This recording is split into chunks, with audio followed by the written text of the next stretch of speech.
man finally waited for his wife to wake up from her coma, but he found that his wife didn't recognize him at all. She even mistook him for her doctor.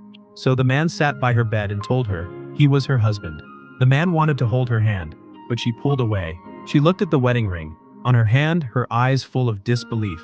The man couldn't accept it and sadly left the room. The doctor advised him that it was just a temporary reaction, but he couldn't bear that his wife had no memory of him. The man curled up in a corner of the hospital, feeling helpless and heartbroken. Soon, his wife found him. Leo started taking care of his wife with great care. He told her about everything that had happened during this time. The next morning, when he returned to the room, he found that his wife's parents had already arrived.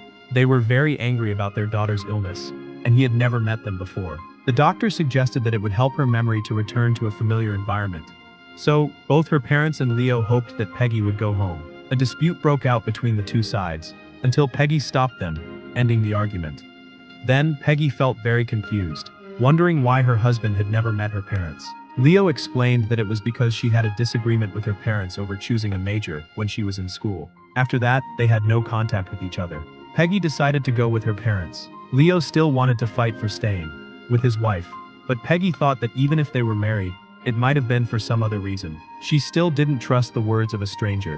Just as she was about to leave with her parents, Leo suddenly took out a recording from before her memory loss. Peggy listened to the recording and felt happy hearing her own voice from before. She finally understood what had happened over the past 5 years. So, she decided to give it a try. When Peggy and Leo returned home, they found that there were a lot of people at home. It turned out that her friends had heard she was discharged from the hospital and came to celebrate with her. Faced with the enthusiastic greetings from strangers, Peggy became even more nervous. She felt scared and didn't know how to face this new life ahead. She quickly fled to the bedroom.